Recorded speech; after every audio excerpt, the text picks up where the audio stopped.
Salut à tous. Bon, dans cette vidéo, direction la Colombie. Mais avant ça, on s'arrête à un petit musée qui parle un peu des coutumes locales, des restes fossiles qui ont été trouvés dans la zone. Difficilement filmable, parce qu'il n'y a toujours pas d'électricité en Équateur, ça vous l'avez remarqué depuis le temps. Ensuite, le cimetière magnifique à la ville frontalière qui s'appelle je sais plus comment.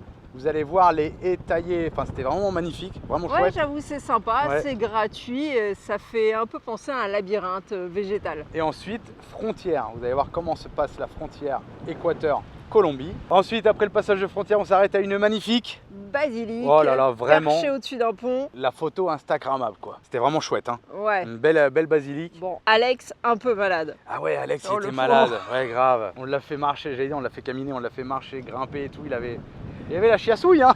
Le pauvre. Et après ça, on a pris l'assurance pour la Colombie. Vous savez qu'on n'était pas assuré en Équateur parce qu'il n'y a pas d'assurance obligatoire en Équateur. Et surtout, il n'y a pas d'assurance qui t'assure. Facile ouais, à on avait trouvé une. Ouais, mais on est les seuls à en avoir trouvé une. Ouais, grave. Ah, mais elle était déjà forte quand même. Hein. Mais ça coûtait trop cher. En tout cas, on a notre assurance pour le 4 en Colombie. On a vendu la petite moto d'Alex à des voyageurs et on a fait quelques petits achats. On filme ici avec la GoPro 13 et on enregistre le son avec le DJI 2. C'est pas le meilleur investissement qu'on ait fait. Ouais, la GoPro aussi parce que c'est toujours les mêmes. Mais le micro, moi j'ai acheté ce micro là parce qu'il pouvait se connecter en Bluetooth parce que la GoPro 13 elle est Bluetooth. Et en fait le son il sature, on n'a aucun réglage de gain puisque j'ai acheté que l'émetteur. Le réglage de gain se fait sur le récepteur. Vous allez voir dans les prochaines vidéos, c'est vraiment pas ouf le son. On a beau acheter du matériel et finalement on n'arrive jamais à trouver la bonne chose. Ouais grave. Et vous allez voir que j'ai encore cassé mon téléphone. Ouais, ça devient une habitude. Alors on vous laisse avec la vidéo. Allez, bonne vidéo, à bientôt. Nous on va se rouler dans les dunes. Ciao. Bienvenue sur la chaîne XTG Family. Accompagnez-nous sur les routes d'Amérique du Sud, où nous voyageons depuis plus de 5 ans.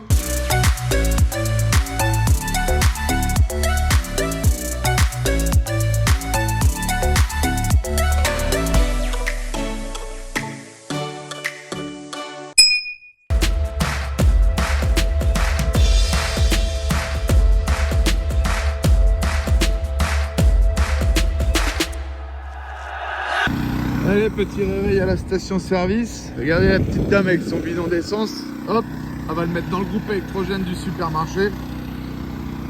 L'âge de glace.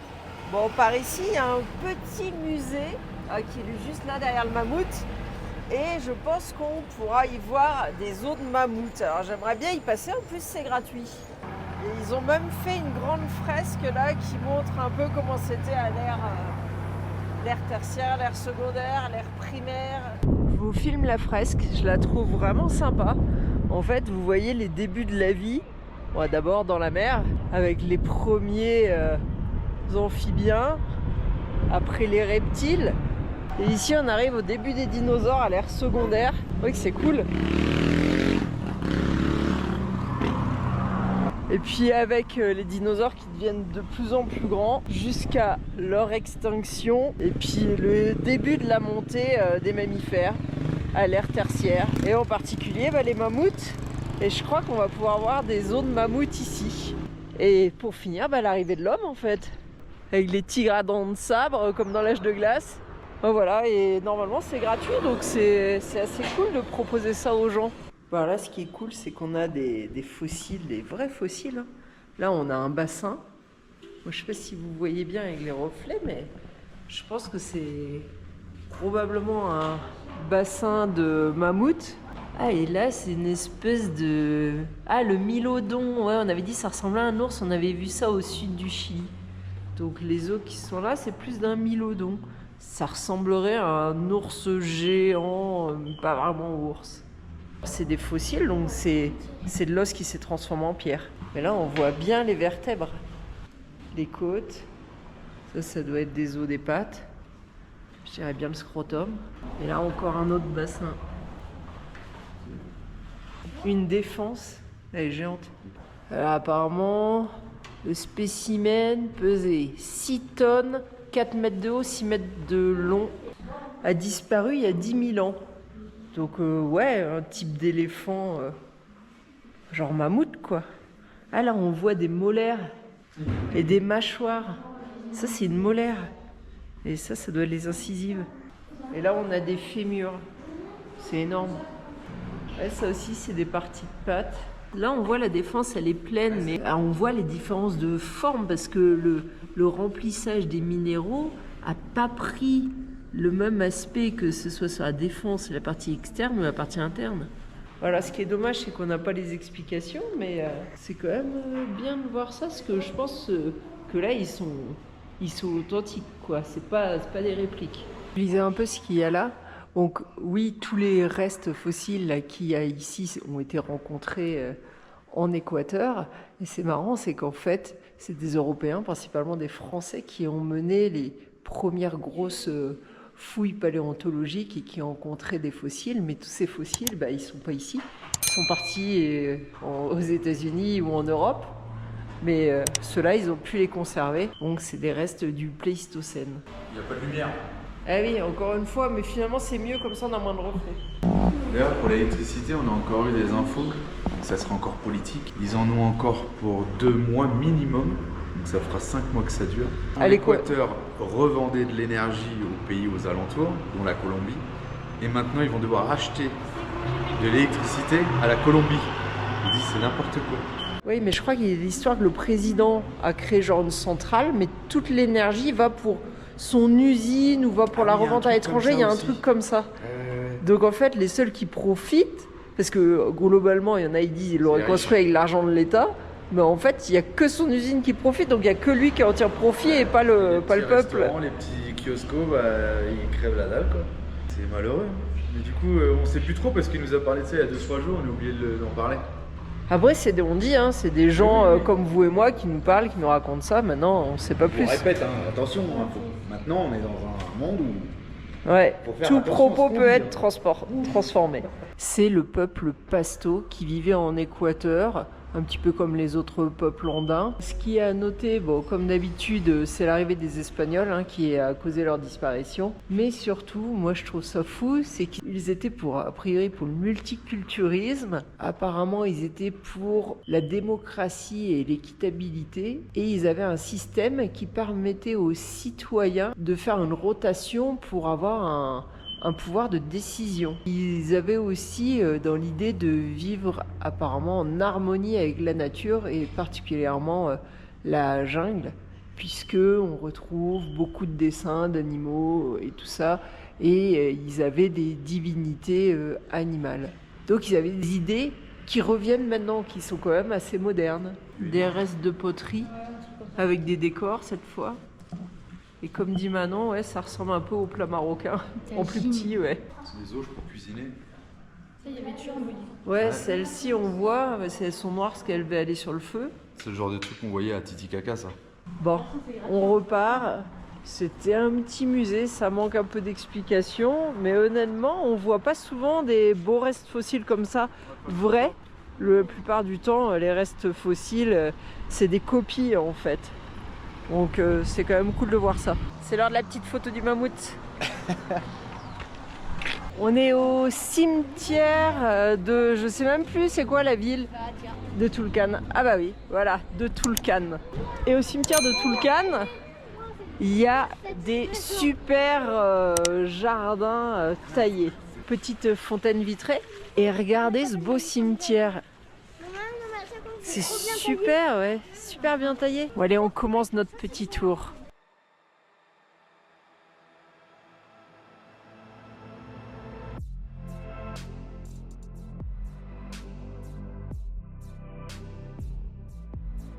Si vous connaissez Harry Potter, ça devrait vous rappeler certaines scènes.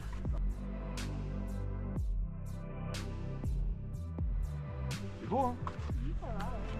Oui, franchement, en Amérique du Sud, souvent, ça fait un peu immeuble empilé, les gens. Là, au moins, ils ont un beau jardin autour. Ils font la fête dans les cimetières. Pour la fête des morts, ils viennent avec toute la famille, la musique, dedans et devant les cimetières. Barbecue. Ils mangent jusqu'à tard dans la nuit et en fait, ils fêtent la vie des morts et ils leur partagent leur allégresse. Ça ne veut pas dire grand chose là. Ils fêtent la vie d'avant la mort de ces gens-là, de leur famille, de tout ça. Qu'est-ce que voudrait une personne morte des gens qui laissent? Bien sûr, on les pleure, mais à un moment donné, ils veulent que la vie continue, ils veulent que les gens soient heureux, réussissent dans leur vie. Pas que les gens restent dans le souvenir tout le temps. Mentalité, l'Amérique du Sud. Évidemment, c'est dur, hein. On a eu des morts, Julien comme moi, et il faut aller de l'avant. De toute façon, t'as pas le choix, hein. C'est comme ça. On finira pareil dans le trou.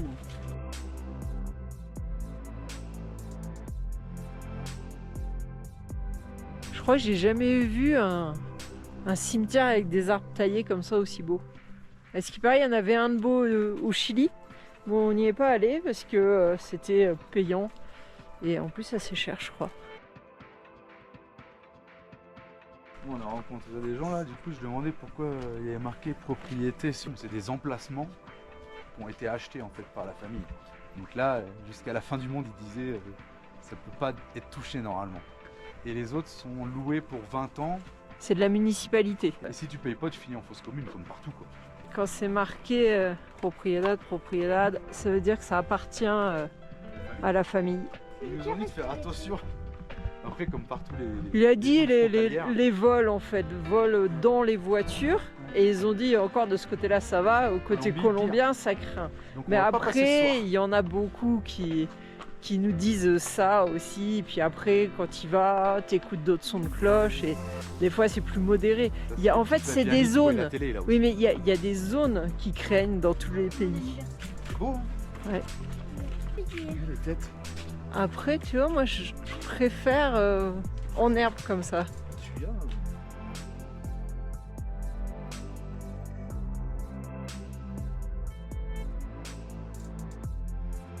Ah, ils ont planté les sapins il y a longtemps et ils les ont coupés pour qu'ils arrivent à ces formes-là, mais ça a dû être un sacré boulot.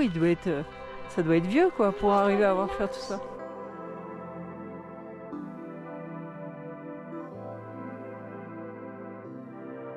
Ça, c'est des tortues.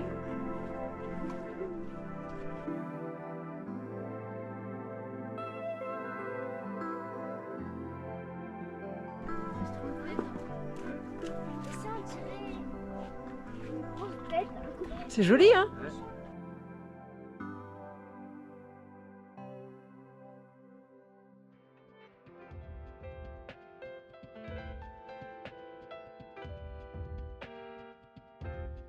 On parle de don d'organes, hein. Alicia veut donner ses organes, au cas où. S'il y en a plein. Papa il est vent, c'est un radin. Faut savoir en avance, hein. L'Amérique du Sud, il n'y a pas de tabou. Mais moi, si je dois être enterré, je dois être enterré en morteau. Un mortereau aussi? Bah ouais, hein. C'est le meilleur endroit. Hein. Moi j'avais dit Cirfonçon à l'époque, au cimetière du Lozé face au lac. Mais aujourd'hui ça fait loin, en Argentine. Mais je sais pas. Tu sais qu'on peut pas se faire enterrer où on veut, hein. Ah si, avec un peu de pognon, tu fais ce que tu veux. Je sais pas comment ça se passe en Amérique du Sud, mais tu peux pas trimballer un corps facilement une fois qu'il est mort en Europe, ça c'est sûr. Y'a rien Marie, tu me fous dans la bagnole, dans le coffre. Super. Déjà, je sais même pas comment je te le soulève. Regardez. On est dans Harry Potter. Ouais, c'est le labyrinthe. C'est vraiment un cimetière qui mêle parc et cimetière, donc en fait, ça encourage les gens à venir ici pour se détendre et pas seulement pour voir les morts et finalement à communier un petit peu avec la nature et pourquoi pas avec leurs ancêtres. Ah bah ça date de mai 84 les sculptures. Patrimoine culturel de la nation. Ouais, j'espère que la visite du cimetière vous a plu. Et bah nous maintenant, faut qu'on trouve où on va dormir. Parce que comme on est à la ville frontière, on va pas avancer. Mais je sais pas s'il y a des endroits pour dormir ici. On va voir. On quitte le parking et la petite ville de Tulcán. Et direction la frontière. On est sur la route de sortie du pays. On fait le plein avant de sortir. Et il y a quelque chose qui est bien ici en Équateur, c'est que globalement le prix du gasoil, peu importe où vous êtes, montagne pleine, dans un trou perdu ou quoi, le prix il est fixe. Même ici au bord de la frontière où on pourrait s'attendre à une augmentation, le prix il bouge pas. Et on ça n'a pas c'est de cool. bidon. Non, c'est con parce qu'on va payer plus cher le prix du gasoil en Colombie, mais on pourra faire le plein. On nous a annoncé qu'au Venezuela par contre, valait mieux venir avec une bonne réserve de gasoil parce que c'était très compliqué. Donc il va nous falloir des bidons. On passe devant tout le monde. La XTG ça, hein. Second degré. Putain, maintenant on est obligé de dire second degré. Eh mais on passe pas sous le truc-ci. 4,50. C'est marqué en gros devant toi. Alors ça s'est bien passé? Bah ouais, impeccable. Il a commencé à remplir le bidon d'huile là que j'avais. Il avait éclaté, du coup il y a du gazole partout. Bah, du coup il y a une petite dame qui lave. te raconte. Ah, c'est un monsieur, bon bah. On a rempli une bouteille de coca et une bouteille de Swift. Eh, pas de petites économies. Hein. Bon, a priori, on arrive à la douane. Et c'est rigolo parce que tous les gens font des signes avec des liasses de billets pour que vous fassiez du change avec eux. Alors par contre, c'est bizarre, on serait passé, on se serait pas arrêté. Tu rentres en Colombie sans rien. Ouais, Sans faut contrôle. faire attention. Hein. Il y a quelques endroits, c'est comme ça. La douane, elle est sur le côté et ils te bloquent pas, ils te laissent passer. Donc, et après, si tu te fais choper plus loin, bah, t'es emmerdé. C'est parti pour la galère. Ouais, là, la grosse galère, je crois. On va voir parce que les papiers, il n'y avait pas grand chose que je savais pas compléter. Donc déjà l'immigration. Ouais, ça y est, on quitte la douane d'Équateur, ça a été très très vite. Le douanier était très sympa. L'immigration, ça s'est fait sans problème. Les motos, limite, ils en ont pas parlé, ils s'en fichent, ils les ont vus, mais voilà. Par contre, c'est côté Colombie, est-ce qu'il paraît que il y a un document à remplir, mais seulement sur Internet, et il n'y a pas de réseau au niveau de la douane. Donc c'est très très logique. Bon, ça va, on a la Starlink, mais apparemment il est un peu compliqué à remplir, on va voir. Et on a changé $20 histoire d'avoir un peu de monnaie, parce qu'on est dimanche. Apparemment, il faut qu'on vérifie quand même, mais si on fait des virements Western Union, ça serait plus avantageux, le taux serait meilleur. Là, on a changé $1 pour 4200 pesos colombianos. La migration de Colombie, bon la dame pas trop aimable mais voilà ça s'est bien passé. La douane, on avait rempli le papier hier avec Marie mais il nous manquait quelques trucs dont le tampon de migration qu'on a le jour où on est à la frontière. Donc tout ça il faut le scanner en PDF, il faut faire une photo du numéro de châssis du véhicule, le mettre en PDF, le permis de conduire en PDF, attention il faut pas que ça dépasse 5 mégas. Ensuite vous allez au bureau de douane, eux ils reçoivent le truc en ligne quoi. Et là il reprend tout. Bon on avait fait quelques erreurs, du coup il a repris là-dessus, mais en fait il recorrige tout. Donc c'est encore plus long pour lui. Bah ouais, je sais pas pourquoi on fait ça. En tout cas super sympa, les motos, on a même pas parlé en Colombie quoi. Et on est venu voir le camion, tout, et il m'a dit c'est bon. Tu prends ton assurance quand tu vas trouver un bureau d'assurance et puis voilà quoi. Impeccable, on rentre en Colombie. Colombie, à nous. Et regardez, super sympa comme tout, on n'a rien demandé, on aurait fait une manœuvre. Mais non, il vient nous ouvrir la barrière. Ouais. Oh, c'est sympa. Alors, maintenant qu'on a passé la douane, est-ce qu'il y a des contrôles? Et parce que normalement, quand vous sortez de la douane, ils contrôlent un petit peu ce que vous avez dans le véhicule. Bueno, gracias, ciao. Non? Il sait pas. C'est la police, il sait pas. Là, il demande s'il faut les phares en journée et il sait pas. Grand classique. À qui on peut demander de plus informer? Non mais non, tu peux pas demander à la police parce que au Pérou on avait fait ça, ils nous avaient dit non, mais en fait ça dépend des endroits. Bon bah zéro contrôle, fruits, légumes ou je sais quoi, zéro contrôle. Juste pour information, si on regarde sur le site de la France, du ministère ou je sais pas quoi, pour voir les zones dangereuses en Colombie, on vient de passer une zone dangereuse, c'est-à-dire que toute la frontière, une petite ligne le long de toute la frontière est en rouge, donc vous n'avez pas le choix. Ils déconseillent de passer en véhicule, mais très honnêtement, il n'y a pas, en tous les cas ici, il n'y a pas de risque. Après, on nous a dit que si on était passé plus vers la forêt, il y a un autre passage, mais il y a quasiment personne qui passe. Là, c'était dangereux. Donc, ouais, c'est parti. Il nous faut trouver une assurance. On a fait les courses, on n'a pas pu prendre d'assurance parce que ça rouvre que lundi et là on est dimanche. On a pris rendez-vous pour demain après-midi pour pouvoir faire l'assurance. On a fait nos courses, alors globalement un demi-caddie de course, quasiment que du frais, fruits, légumes et viande, 95 € on va dire. On a trouvé ça assez cher, mais je pense que c'était parce que c'était une grosse chaîne de supermarchés. Je pense qu'il faut qu'on essaye d'acheter un peu plus au marché. Et ça coûtera moins cher, on verra avec le temps. Il est tard, les enfants ont faim, mais... 16h. Ouais, il est quasiment 16h et on va au téléphérique qui donne sur une cathédrale de Las Laras, je crois que ça s'appelle. Vous verrez, c'est super joli. Il y a un parking là-bas où on peut aussi rester stationné la nuit. Donc on va passer la nuit de dimanche à lundi là. Voir la cathédrale aujourd'hui ou demain. Et demain, on revient pour faire notre assurance. Parce que c'est obligatoire en Colombie. On n'avait pas d'assurance en Équateur. C'est pas que c'est pas obligatoire, mais ils ne forcent pas à la prendre. De toute façon, pour trouver une assurance pour les étrangers, c'est très très compliqué. Nous, on avait trouvé un truc, mais après, est-ce qu'elle aurait marché vraiment? Mais il fallait prendre une assurance en Argentine pour l'Équateur. Ouais, c'est au tiers, de toute façon. Et dans tous les cas, Si avec votre véhicule vous blessez ou tuez quelqu'un, bah vous allez en prison. Voilà, c'est réglé. Et comme t'es un bon chauffeur, il t'est rien arrivé. Allez, on n'a pas trop filmé, mais du coup on laisse le camion, on prend pas le téléphérique. Il y a un Colombien qui nous emmène à la cathédrale en bas en voiture. Non mais c'est trop bien. Bon, on n'a pas trop filmé, on a rencontré des Français, tiens. Et Alex, il était malade hier, donc on n'a pas fait grand chose. Il est encore un peu malade là. Ça va Alexou? Oh, ça a l'air d'aller, il fait des grimaces. Faut que je fasse une petite photo du camion. Esto no se mira nunca. Non, Acá. non. Bon bah le monsieur il nous a dit, tiens je m'arrête là, c'est un mirador. Ah magnifique. Excellent. Ah le téléphérique il est là. Bon super sympa notre petit chauffeur, trop gentil. Colombien quoi. Donc il nous a un peu tout expliqué, il nous a dit le mieux c'est de descendre par là et de remonter par là. Et en fait c'est une ville complète hein. Donc on va aller faire notre petit tour tranquille. Ciao amigo. Ciao. Et c'est délire parce qu'on parlait de moto et tout, sa fille elle a une petite ICF aussi, une YCF. Qu'il a acheté beaucoup plus cher, c'est beaucoup plus cher en Colombie. On espère que Alex ça va aller, qu'il va pas faire un petit cacou dans sa culotte. Et on descend, du coup c'est pas une cathédrale, c'est une basilique. Alors Marie, pourquoi c'est une basilique? Son explication à lui, moi je savais pas. Il dit parce qu'il y a eu plusieurs miracles ici. D'ailleurs on verra des petites plaques avec tous les gens qui ont eu un miracle. Donc on va aller voir ça. Du coup c'est pour ça que ça s'appellerait une basilique. Regardez les maisons là sur pilotis là. Quand on est passé en voiture, là, qu'on est descendu, j'ai vu il y a une espèce d'éboulement de terrain. Et ils ont mis des bâches pour pas que ça s'écroule. Oh, regardez les lamas. Non mais sans rire, ils les ont décorés. C'est la princesse, là, comment il s'appelle? La Pascalou. Pascalou, on a trouvé ta princesse, regarde.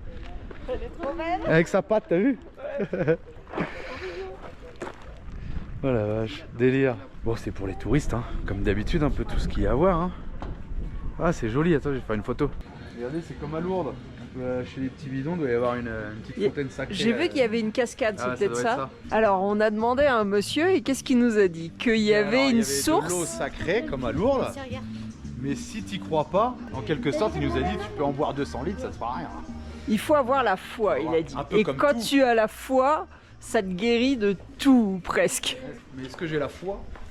Pour certaines choses. Toutes les plaques qui sont sur le mur, là, c'est des personnes qui estiment avoir reçu un miracle en venant ici, en buvant l'eau du coup de la source, qui sort au niveau de l'ange apparemment, donc on va voir ça. Oui, ça fait beaucoup de plaques. Hein. Il y en a tout le long, regarde, jusqu'en bas. Ah ouais, ça continue tout le mur. Un peu le même style que Lourdes, hein, les miracles quoi. J'ai dit à Alex qu'il prenne un petit peu d'eau. Ouais, mais vu qu'il a déjà des problèmes intestinaux, boire de l'eau qui vient de je sais pas où, je sais pas. Hein. Bon, ouais, ça fait un paquet de miracles hein, jusqu'en haut là. C'est plutôt sympa. Il y a une belle cascade là-bas. Bon, elle est où la... Ah bah voilà. Ça veut dire la cathédrale, la basilique. Ouais, la basilique. Alex, tu te sens comment? Mal bien. Ouais, c'est quand même fou d'être venu construire ça ici. Mais peut-être ça a été construit après le premier miracle, allez savoir. Toujours autant de plaques. Et il y en a aussi de l'autre côté.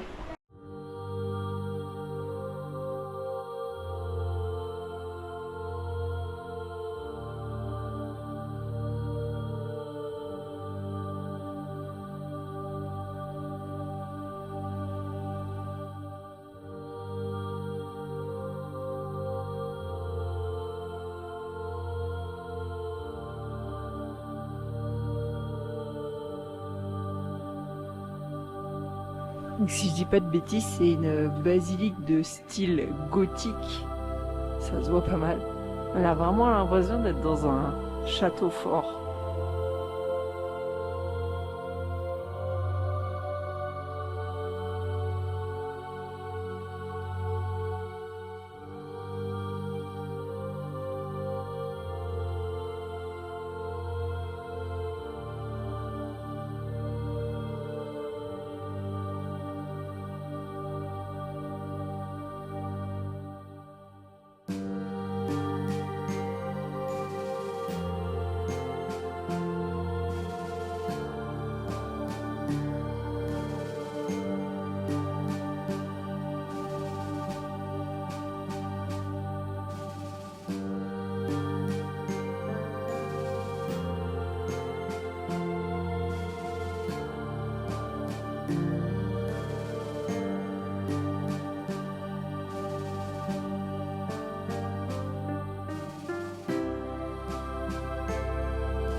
Bon, c'est comme à Lourdes, donc si vous voulez de l'eau qui pourrait vous aider à guérir de quelque chose, bah, c'est ici qu'il faut venir la prendre. Juste en face de la basilique. Elle est fraîche. Bon, Alex, il est au bout de sa vie, il a mal au ventre. Et elle est auto-alimentée. Quoi? Centrale. Ah, c'est peut-être une centrale juste pour la basilique, ouais. Pour le village, peut-être aussi. Voilà, pour faire un couple électrogène, c'est bon. Ouais, c'est assez joli quand même. Hein. Ils la refont. Il y a des endroits à l'intérieur, là, où j'ai vu certaines pierres, j'ai l'impression que c'était la reconstitution, parce que la pierre, ça a l'air d'être une espèce de pierre volcanique. Ça dépend, il y a des endroits où ça se voit plus que d'autres. Mais là, on voit, là, ça fait comme des petites bulles, je pense que c'est une pierre volcanique. D'ailleurs, c'est surmonté par plusieurs volcans, apparemment, dans la zone. Les Incams, si vous regardez la vidéo, on vous a vu trouver. Voilà, j'ai lu comme j'ai pu les explications, mais comme il y a des stickers dessus, j'ai pas pu tout lire. Mais a priori, il y a eu des apparitions de la Vierge ici. Et il y a eu des miracles sur une petite fille. Au début, personne ne la croyait. Et puis finalement, je crois qu'elle est morte et sa mère est venue la déposer ici. Et je crois qu'elle a ressuscité. Je suis pas trop sûre d'avoir tout bien compris. Toujours est-il que c'est un lieu de miracle. Donc pour les croyants, bah, c'est un bel arrêt en Colombie quand vous arrivez du Pérou. Bon, ben voilà, avec le pont, on va essayer de prendre un peu de hauteur pour faire des plus belles photos. Même si je crois que Julien, il y a un problème avec son téléphone. Il va falloir qu'on le mette à réparer, il n'arrive plus à faire des zooms. Hey, c'est normal, j'ai acheté Apple, c'est emmerdé. Ouais, c'est surtout qu'il a fait tomber hier. Non, tu. Non, moi j'ai rien fait tomber. Je t'ai dit libère la table et toi t'as fait tomber ton téléphone. Et il y en a qui bossent pendant que d'autres ils regardent le téléphone. Regardez, miracle reçu. En fait, il y a pas mal de plaques. C'est miracle reçu pour avoir guéri le cœur de Nicolas. Donc il y a encore plein de plaques de ce côté-ci. Dans tous les cas, croyant ou pas, l'édifice est magnifique. Si vous avez de la chance comme nous d'avoir le soleil, l'environnement aussi est magnifique.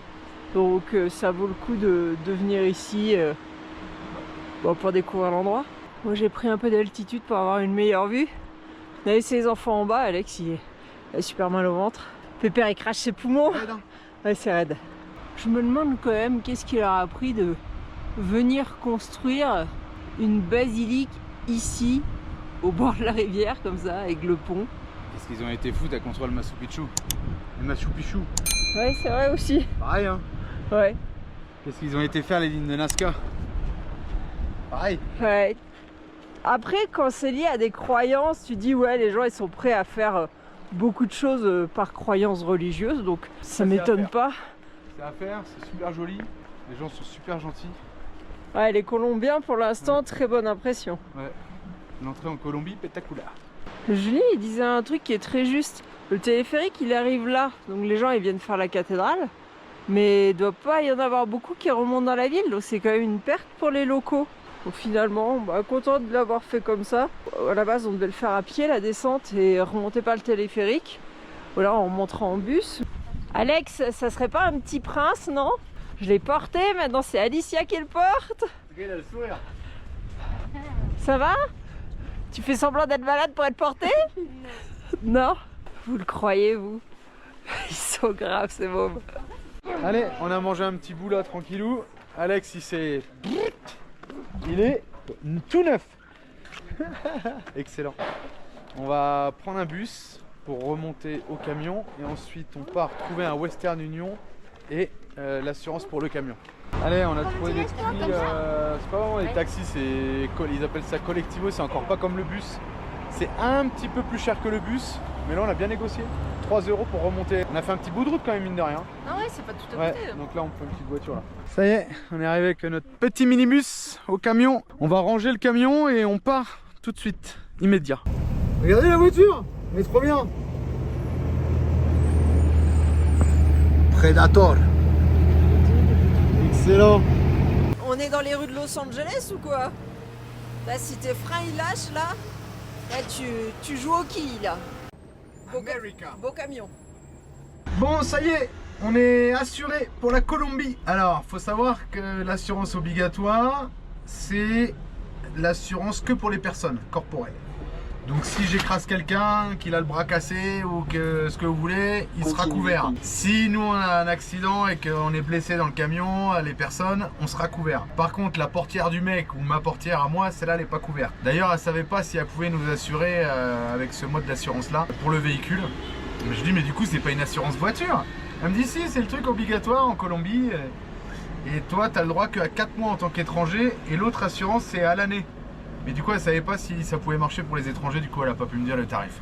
Du coup, on paye 82 € pour 4 mois, mais on va rester que 3 mois normalement. Voilà, vous savez tout au niveau de l'assurance colombienne. Là, on a été dans un grand supermarché, il devait y avoir un Western Union, il n'existe plus. J'ai trouvé une carte SIM pour le téléphone, et là, faut qu'on paye le stationnement, et ça m'a l'air d'être un truc de ouf quand même. Hein. Je vais vous montrer ça. Allez, il faut mettre le numéro de plaque. Seleccione su vehículo. On est là. Faut que tu tapes la photo. Non, pas de facture électronique, on s'en fout. 4000, $1. Alors je voulais payer à la machine, j'avais que 50 000 pesos et en fait on pouvait mettre que 20 000 pesos. Et du coup la dame elle voit qu'on avait des Lucky Charms. Du coup elle a dit mais t'as le ticket de caisse? Bah je dis oui, on a mis le ticket de caisse. Alors gratos, impeccable. Allez on retourne au camion et on retourne au téléphérique en espérant que ça soit pas fermé. Et là normalement la barrière elle s'ouvre toute seule avec la plaque du camion. Et là...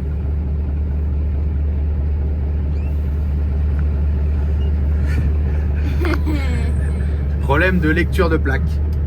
On va reculer. Derrière, ça, ils voient que tu recules. À part klaxonner, ils savent pas faire autre chose. Voilà, c'est ce que je dis.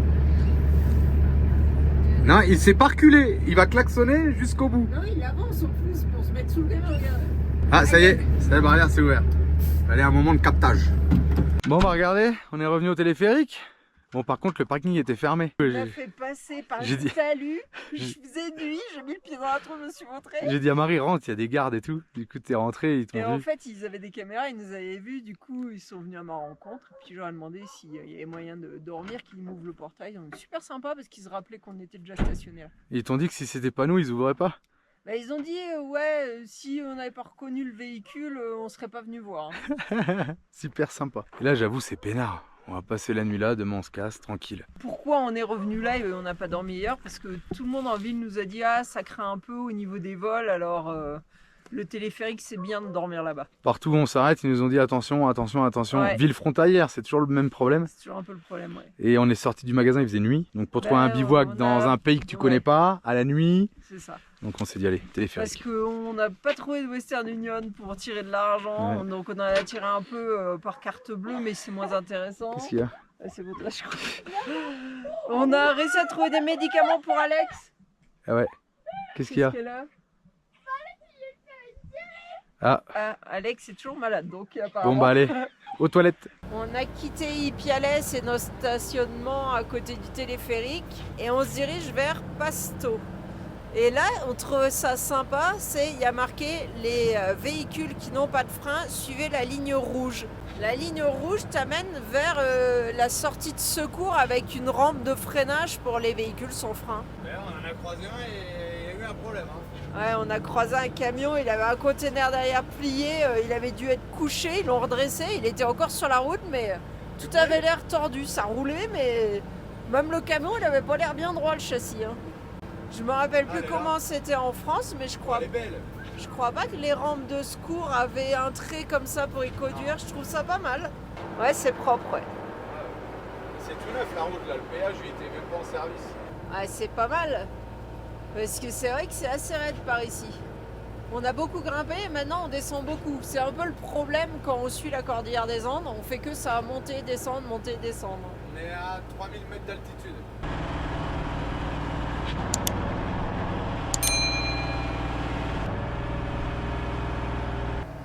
Encore une rampe de sécurité. Celle qui était juste avant, je ne l'ai pas filmée, mais elle était super courte parce qu'ici dans la montagne, ils n'ont pas trop la place pour en faire, donc elles ont intérêt à être efficaces parce que ouais, celle-là elle est bien, mais l'autre elle faisait à peine la moitié de ça. Elle est plate. Ouais, et elle montait pas en plus, donc pas évident. Je sais pas si vous voyez sur le camion à côté, il y en a un autre tout écrabouillé. J'ai l'impression qu'il y a beaucoup d'accidents parce que ça avait quand même 2 camions en vrac qu'on voit quoi. On vient de tout en bas dans la vallée, donc on a descendu pour rejoindre cette vallée. Et là maintenant, on monte et on doit encore remonter de 1000 mètres. On fait que ça, monter et descendre, c'est terrible. On est à nouveau en haut d'un col, 3200 mètres. Je sais pas s'il faut encore monter et descendre. Mais on n'arrête pas depuis qu'on est parti. Ça fait je sais pas combien de temps et on n'avait que 80 km à faire, mais on n'avance pas quoi. On a fait une pause dans une station-service pour le midi, pour faire un direct avec vous, pour faire de l'eau. Au final, saison des pluies en Colombie, bah normal, il pleut quoi.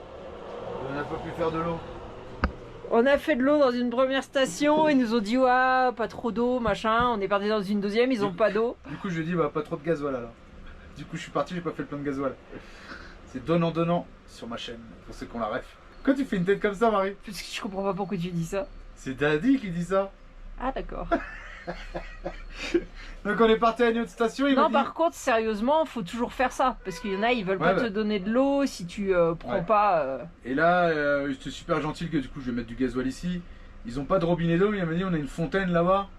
Et vu qu'il flotte, j'ai dit non, je vais pas sortir la pompe, on va trouver dans une autre station, tant pis quoi. Bon voilà, j'ai fait un petit plaisir à Marie.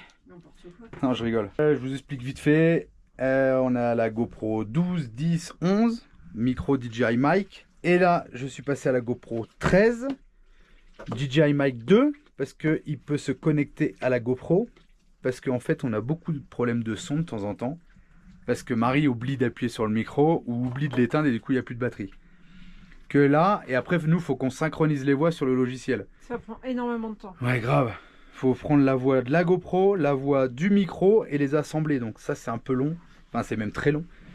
Donc là, normalement, ce micro-là, il se connecte tout seul à la GoPro 13 et on n'aura pas besoin de faire correspondre les voix. Normalement. Comme c'est la GoPro 13, ils ont changé de batterie. Du coup, on passe sur des nouvelles batteries. Donc il a fallu racheter un chargeur avec 2 batteries plus une 3.